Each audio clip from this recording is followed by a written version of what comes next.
I used to think we had the kind of marriage people in town quietly envied.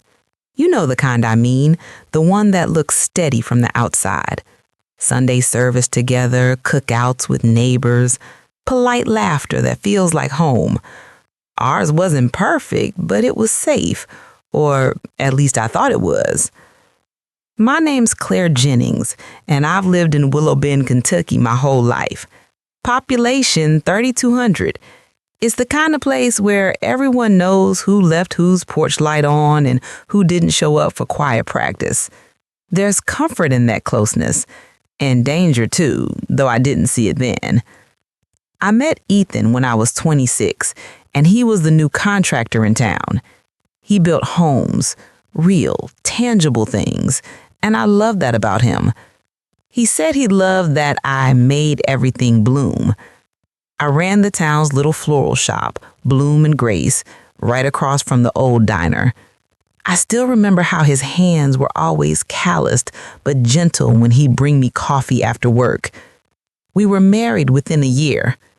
It wasn't a fairy tale, but it felt real. Then came Maggie.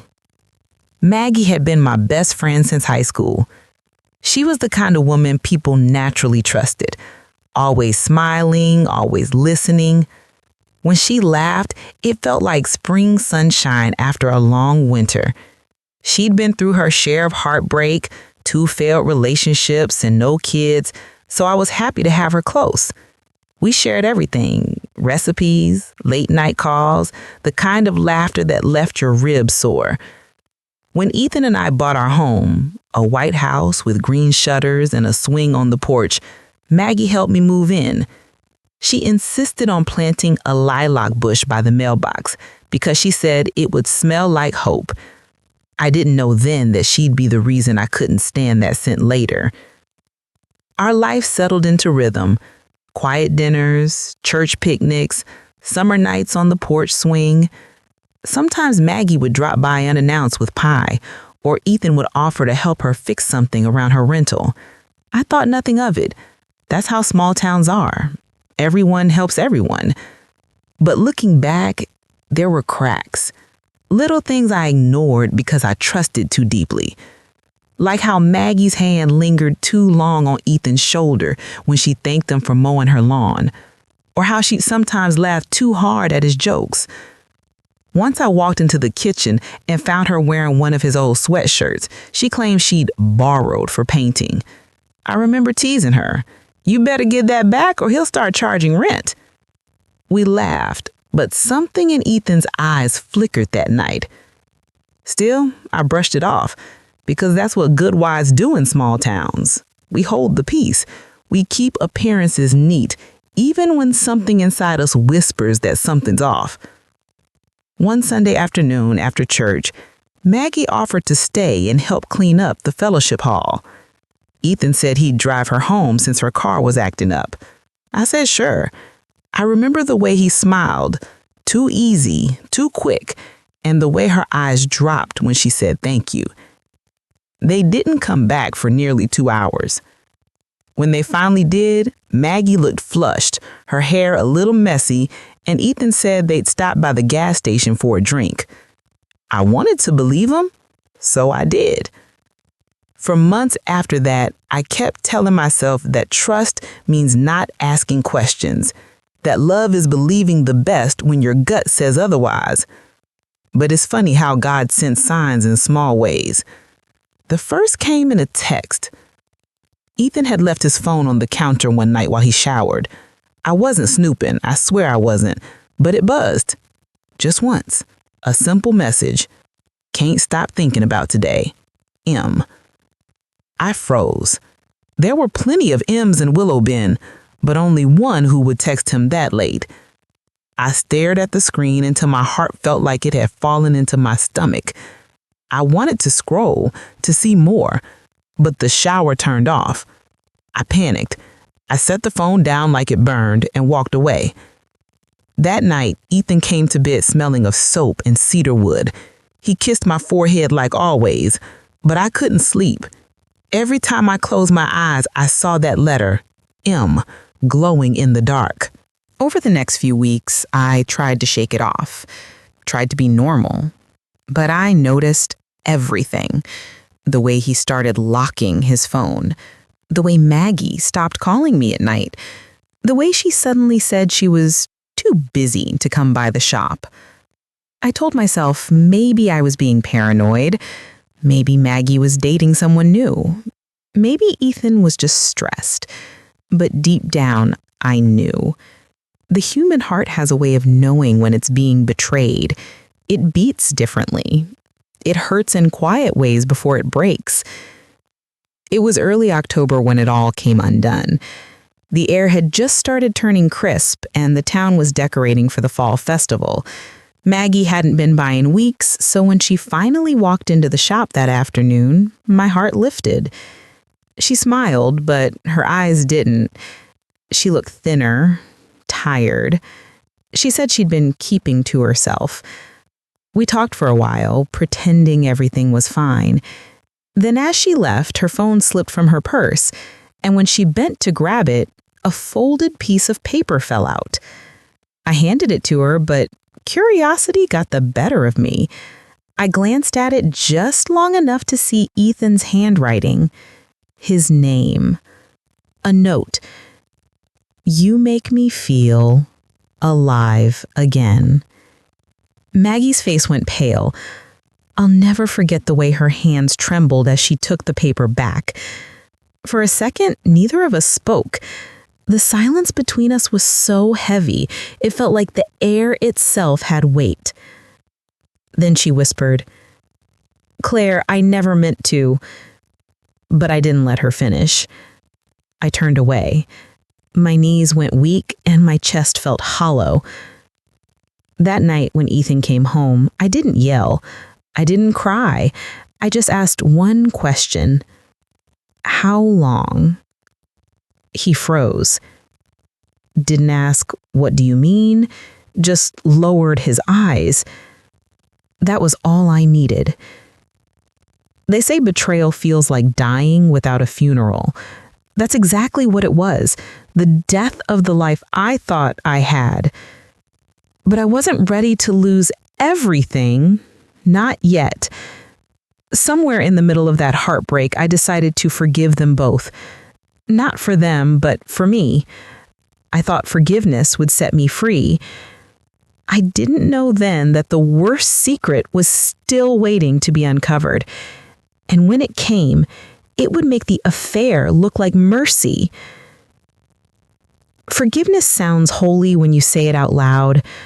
It rolls off the tongue like something clean, something brave, the kind of thing a woman says in church when she's trying to keep her dignity. But when you try to live it, forgiveness cuts deep before it heals. The morning after I confronted Ethan, I woke before sunrise. The house felt different. It wasn't just empty, it was hollow. Even the ticking clock on the wall seemed louder, like it was reminding me of all the time I'd wasted loving a man I didn't know anymore. Ethan was asleep on the couch. His wedding ring sat on the coffee table beside an empty glass. He looked smaller somehow, like guilt had shrunken him.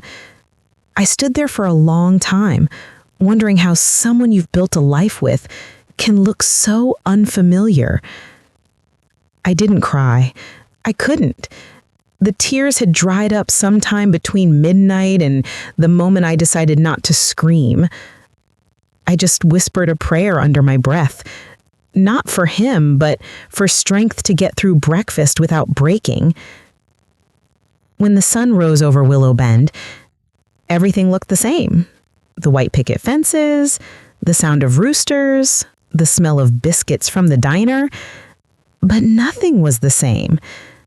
I still went to my flower shop, still smiled at customers, still said God bless you to Mrs. Fowler when she bought her weekly lilies, but inside, I was empty. People say small towns protect you, but they also watch you. They can smell change even before you name it. And that week, I swear, half the town knew something was off. When Maggie stops coming to church, the whisper started. She's been sick, I told them, out of town. Lies fell out of my mouth smoother than truth. I wasn't protecting her. I was protecting myself. Because if people knew what she'd done, I'd have to face what he had done too. But life doesn't pause for heartbreak. Bills still come, meals still need cooking. People still smile like nothing's wrong. Ethan tried, in his clumsy way, to fix things. He'd come home with flowers, store-bought, never from my shop, as if he knew I'd see through that gesture. He'd ask if I'd eaten. He'd talk about plans, about rebuilding. I listened, but his voice sounded far away. And then one evening, he said something that stuck like a thorn. "Claire, she didn't mean to hurt you. It just happened. It just happened." As if love was an accident, as if betrayal was a slip of the tongue instead of a choice. That night, I drove to the edge of town, to the little bridge over Willow Creek. I parked there, turned off the engine, and let the quiet swallow me. The water shimmered under the moonlight, calm and indifferent. I remember thinking how strange it was, how life goes on even when yours falls apart. I thought about Maggie, about all the times she sat on my porch, sipping lemonade, talking about how lonely she was, about how she said she wished she could find a man like Ethan. Turns out she didn't want someone like him, she wanted him. Still, I couldn't bring myself to hate her. That's the cruel thing about betrayal. It's sharp, but it's also confusing. Because love doesn't just disappear when trust does. A week later, I called her. My voice trembled, but I said, "Maggie, we need to talk." We met at the diner, at our usual booth, the one by the window. She looked like she hadn't slept in days. No makeup, no laughter in her eyes, just guilt sitting heavy on her shoulders. When she spoke, her voice cracked. "Claire, I'm so sorry. I swear I didn't mean for it to go that far. It just happened." The same words, the same excuse. I wanted to throw my coffee at her. Instead, I looked down and said, "You were my best friend, Maggie. You could have told me you were lonely. You could have told me you needed help. You didn't have to take him." She cried, loudly. People turned to look, but in Willow Bend, they pretended not to hear. After a long silence, she whispered, "He said he was unhappy, that you didn't see him anymore." That cut deeper than anything else. Because I did see him. I saw every part of him. The way his hands cracked in winter, the way he hated onions, the way his mood shifted when it rained. I saw him so well, I didn't notice he'd stopped seeing me. I paid for the coffee, stood up, and said something I didn't even know I believed yet. "I forgive you, Maggie, but I don't think I'll ever forget." Her eyes filled with tears. "You're a better woman than I am." "No," I said quietly. "I'm just a woman who's tired of hating." That day, I walked out of the diner and left something behind. Maybe anger, maybe pride. I'm not sure. Over the next few weeks, I tried to live that forgiveness. I started counseling at the church. I let Ethan move back into the bedroom. We even went for drives again, the kind where silence says everything words can't fix. But deep down, something didn't sit right. It wasn't just the infidelity, it was them. The way they both carried something unsaid. The same nervous glances, the same pauses. It was like there was still a secret between them, one they were both afraid to touch. And that secret began to haunt me. One night, I found Ethan sitting on the porch, staring out at the lilac bush Maggie planted. His shoulders were tense. He didn't notice me at first. When he finally spoke, his voice was low.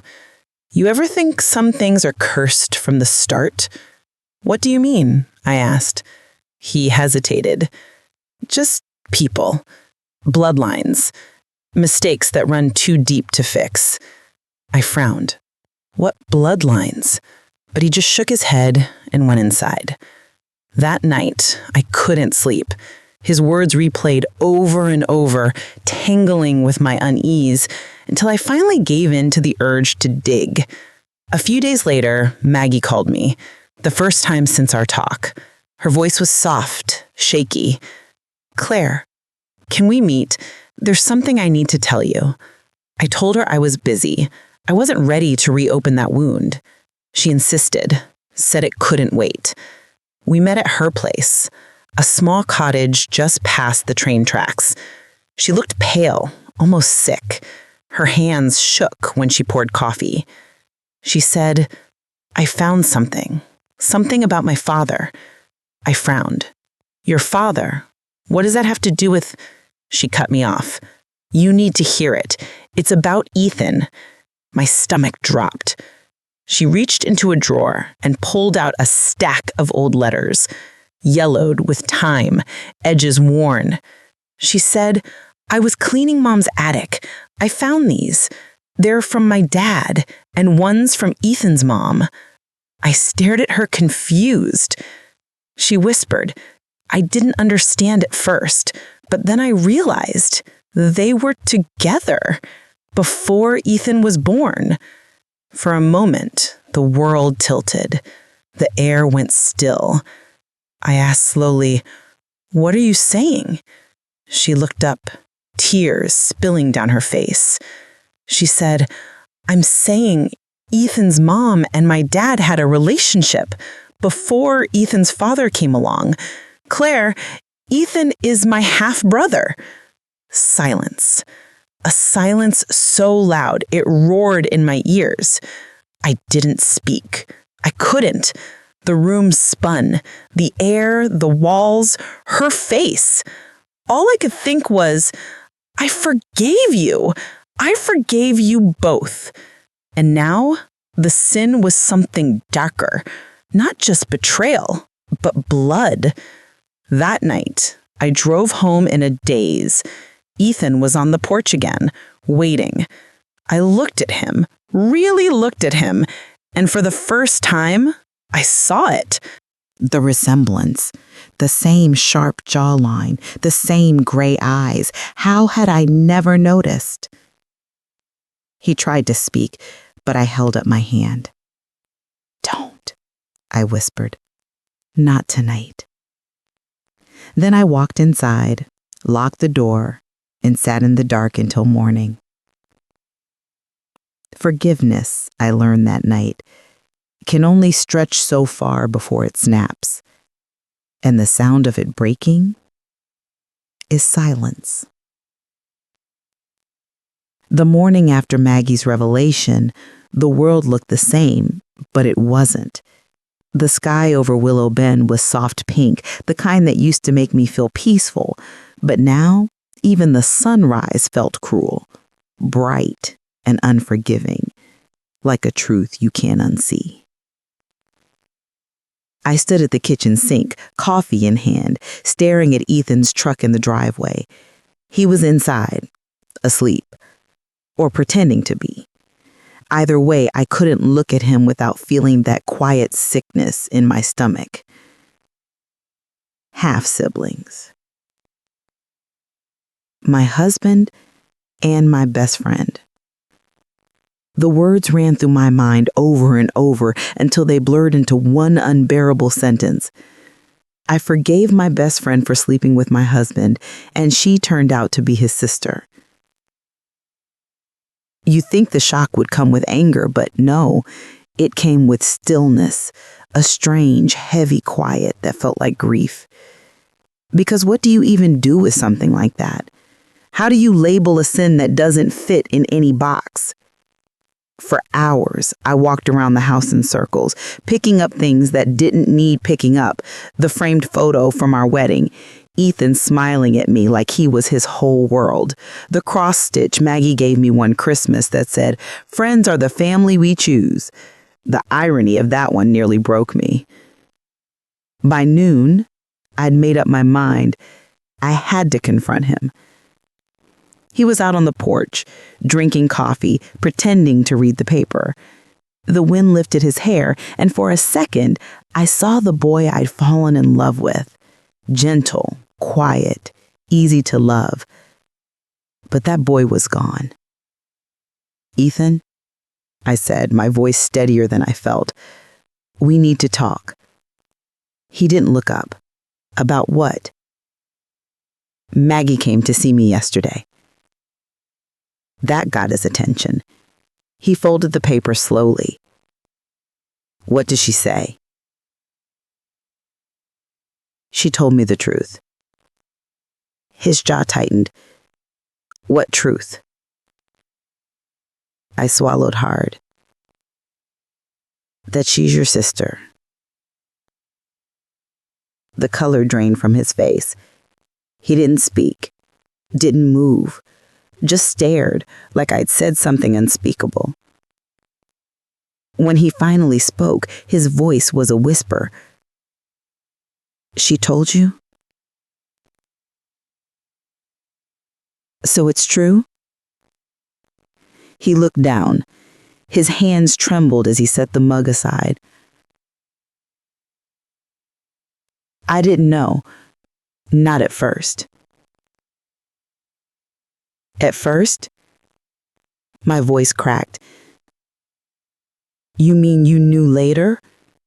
And you still?" He cut me off, his voice rising. "It wasn't like that, Claire. I didn't know until after." I stepped back, my heart pounding. "After what, Ethan? After you slept with her?" He covered his face with his hands. "God, I didn't mean for any of this." "That's the problem. Nothing you ever do was meant. It just happens." He winced at that. Silence filled the space between us, thick, unbearable. I sat down across from him. My voice softened. "Tell me everything, from the start." He took a deep breath and began.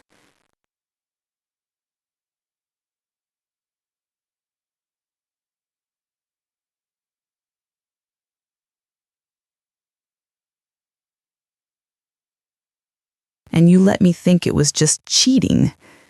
He looked up, tears in his eyes. "I couldn't tell you that truth, Claire. It would have destroyed you." I stood, my whole body trembling. "No, Ethan, you destroyed me the moment you decided I didn't deserve the truth."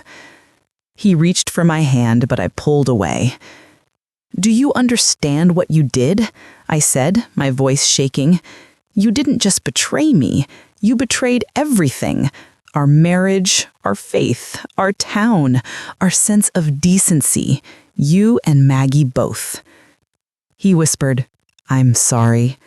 I laughed, a short, hollow sound. "You keep saying that, but sorry doesn't fix this. Sorry doesn't make it untrue." The next few days passed in a blur. I went through the motions, the shop, the house, church on Sunday. I wore my smile like armor. People noticed the strain, of course. Willow Bend has a way of sniffing out secrets. At the diner, Mrs. Fowler leaned across the counter and said, "You okay, honey? You look pale." I said, "Just tired." But inside, I was burning up with the weight of what I couldn't say. It wasn't just the shame, it was the fear that if the town ever found out, we'd be ruined. In a place like Willow Bend, reputation is currency, and once you lose it, there's no buying it back. Still, the truth has a way of leaking through cracks, and mine was about to pour out. 3 nights later, Maggie showed up at my door. Her face was pale, eyes red. I can't live like this anymore, she said. People are talking. Talking about what? They saw us, she whispered. At the clinic in Fairview. They think we were together again. I frowned. You went to see him? She shook her head quickly. No, I went for counseling. He was there too, trying to fix things. We didn't plan it. I sighed. You both seem to have a habit of things just happening. She flinched. Claire, I swear, I didn't want to hurt you again. I just thought if we could both get help, maybe we could make peace. Peace? I said, incredulous. There's no peace in pretending this never happened. She started crying again. You don't understand, Claire. My whole life feels like a lie. My father isn't who I thought he was. My best friend hates me. And the man I thought loved me turned out to share my blood. I wanted to hate her. I wanted to slam the door in her face. But when I looked at her, truly looked at her, I saw a broken woman, not a monster. Maybe that's the worst part of betrayal. It doesn't come from enemies. It comes from people who look just like you. Scared, foolish, desperate to be loved. I sighed and stepped aside. Come in. We sat at the kitchen table, the same one where we'd shared birthdays, secrets, and late-night gossip. For the first time, we didn't feel like friends or rivals. We just felt tired. She said, I don't know what to do. Neither do I. We sat in silence for a long time. The only sound was the old clock ticking, same as the night I first found out about the affair. Finally, I said, we can't change what happened, but we can decide what happens next. She looked at me, hopeful. What do you mean? I mean, I'm done hiding. If the town finds out, so be it. I'll tell my truth. Not yours, not Ethan's, but mine. Tears filled her eyes. You do that? I have to, I said, quietly, because silence is its own kind of sin. That night, after she left, I sat on the porch with my journal. I wrote everything. Every lie, every truth, every heartbreak. When I finished, I wrote one last line. Forgiveness isn't about forgetting. It's about choosing peace over poison. And for the first time in months, I felt a strange calm, not because things were fixed, but because I'd stopped pretending they ever could be. You never really know how fast whispers travel in a small town until they're about you. It started at the church potluck. I remember the smell of fried chicken and potato salad, kids running between tables, the old hymns humming faintly from the speakers. Everything felt ordinary until it didn't. When I walked in, conversation softened. Eyes followed. The polite smile stayed, but the warmth behind them was gone. Mrs. Fowler, who always saved me a seat, suddenly remembered she had to check the pies. Pastor Daniels greeted me like usual, but his wife wouldn't meet my gaze. That's when I knew the story had slipped loose. I don't know who told it first. Maybe Maggie, in some desperate attempt to clear her name. Maybe Ethan, trying to ease his guilt. Or maybe it was just the way things work here in Willow Bend. Secrets can't stay buried, no matter how deep you dig. By the end of the week, I heard my name twice in the aisles of the grocery store. Once whispered with pity. Once with disgust. She forgave him, you know. Well, she's a better woman than I am. Forgave him for that? Lord have mercy. I left my cart right there in the cereal aisle and walked out. At home, I found Ethan sitting on the porch, shoulders slumped, a bottle of bourbon by his side. He looked like a man who'd run out of hiding places. People know, I said quietly. He nodded without looking at me. Yeah, somebody told my boss. I'm on leave till they sort things out. I sat down across from him. The evening air was thick, heavy with cicadas. Did you tell anyone? He shook his head. No. Maggie says she might tell her counselor, but she swore it'd stay confidential. Nothing's confidential in this town, I said. He ran a hand through his hair. I never wanted to humiliate you, Claire. I just thought if we stayed quiet, maybe it would fade. Fade, I repeated, laughing bitterly. You don't fade from something like this, Ethan. You either face it or it swallows you whole. He didn't argue.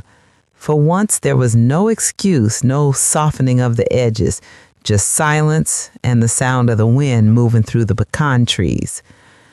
That night, I barely slept. Every creak of the house felt like judgment. Every car passing outside made my stomach twist. By morning, I decided I couldn't hide anymore. At noon, I drove into town, parked right in front of the church.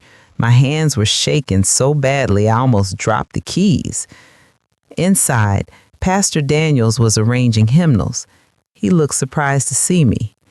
Claire, he said gently, I was going to call you. I know what they're saying, and I need to speak. He frowned. Are you sure that's wise? These things, sometimes it's better to let time. No, I interrupted. Time doesn't heal what festers in the dark. He nodded slowly. All right then. Sunday service then. Sunday, I said. Let's get it over with. When Sunday came, I sat alone in the front pew. My palms were slick with sweat. I could feel eyes on me from every corner, curious, judgmental, sympathetic, maybe all three. After the sermon, Pastor Daniel stepped aside and handed me the microphone. I stood, heart hammering so loudly I could barely hear my own voice. I know there have been rumors, some true, some twisted, but I won't let whispers tell my story anymore. The room went still. I found out my husband had an affair with my best friend. That was the first wound. The second came later when I learned they were half siblings. Neither one of them knew, not until it was too late. But by then, the damage was done. A collective gasp rippled through the crowd. Someone dropped a hymnal. I took a breath. You can judge them. You can judge me for staying, for forgiving. But I need you to understand something. Forgiveness isn't approval. It's survival.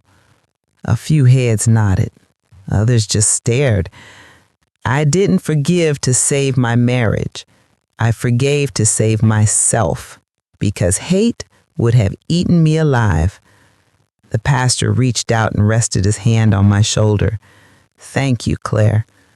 I walked back to my seat, trembling but lighter.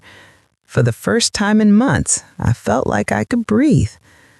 Of course, not everyone admired my courage. That afternoon, while I was sweeping the porch, Linda Hargrove from down the street stopped by, the self-appointed guardian of town morality. Well, she said, eyes sharp as pins, that was quite the confession. I leaned on my broom. It was the truth. Truth's a funny thing, she said. Sometimes it's better left between God and the sinners. I smiled faintly. Maybe, but silence is how sin hides. She didn't like that answer.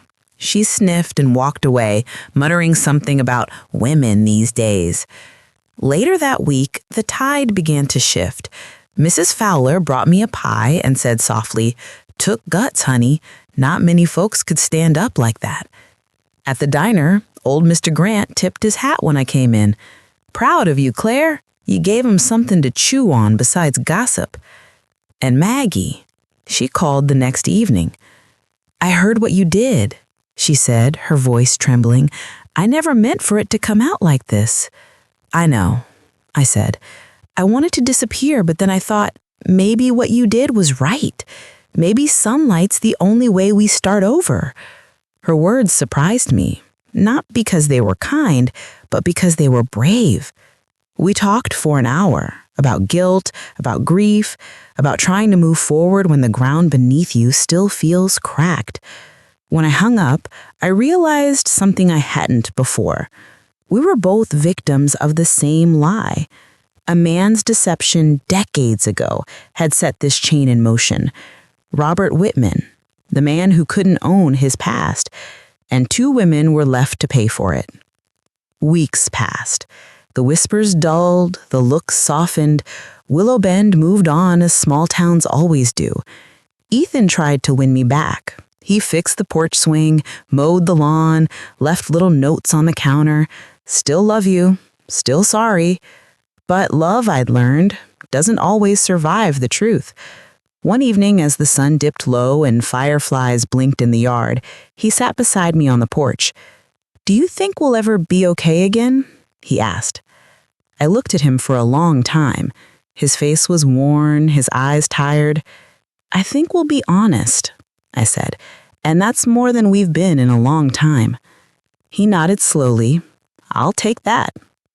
We sat there in silence, the air soft and thick with the scent of honeycustle. Maybe that's what healing looks like. Not fireworks, not forgiveness, wrapped in a bow, but 2 broken people sitting quietly, learning how to breathe again. The next Sunday, Pastor Daniels mentioned forgiveness in his sermon. He didn't look at me, but his words lingered. Forgiveness doesn't erase the wound. It lets the scar remind us that pain can end. And as sunlight filtered through the stained glass, painting the pews in soft color, I felt something shift inside me. Not joy, not peace exactly, but acceptance. My story wasn't clean or pretty, but it was mine. And sometimes owning your story is the bravest thing you can do. It's strange how silence sounds different after a storm. For months, every quiet space in my house felt heavy, like the walls were listening, like the floors remembered. But one morning, I woke up and the silence didn't hurt anymore. It just was. The sunlight came through the kitchen window in long golden lines, and for the first time in what felt like forever, I made coffee without crying. I poured it into my favorite chipped mug, the one that said good things take time. I used to think it was just a saying. Now it felt like a truth I'd paid dearly to learn. Ethan had moved out 2 weeks earlier.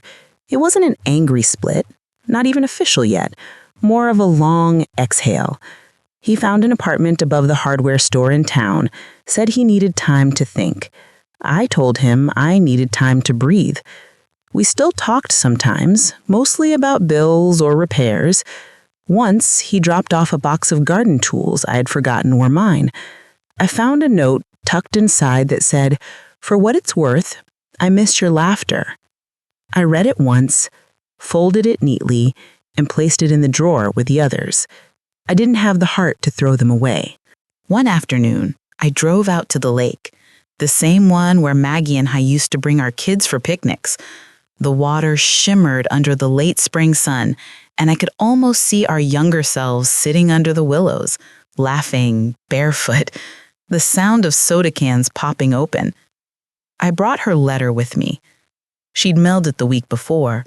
The handwriting was shaky but familiar, the same looping cursive she'd used since high school. I'd read it half a dozen times already, but I read it again that day. Claire, I don't expect forgiveness, but I want to thank you for giving me the chance to face what I've done. Therapy's helping. I've learned more about my father, our father, than I ever wanted to know. He's gone now, but the secrets he left behind still hurt people. I'm sorry I became one of them. I think of us sometimes, the friends we were, before everything broke. You were the sister I didn't know I needed. Maybe in some other version of life, that's all we'd ever be. I'm leaving Willowbend. I need to start over somewhere my name doesn't taste bitter on people's tongues. I wish you peace, even if I'm not part of it. Maggie.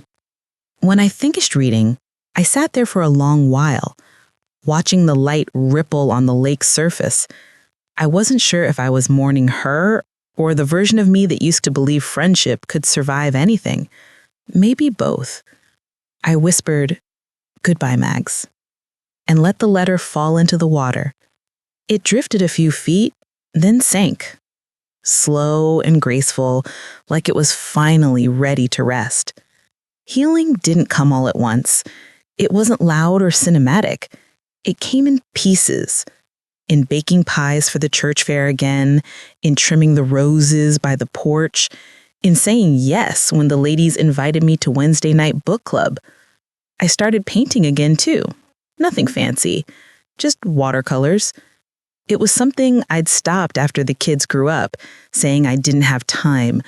But now I found time in the quiet.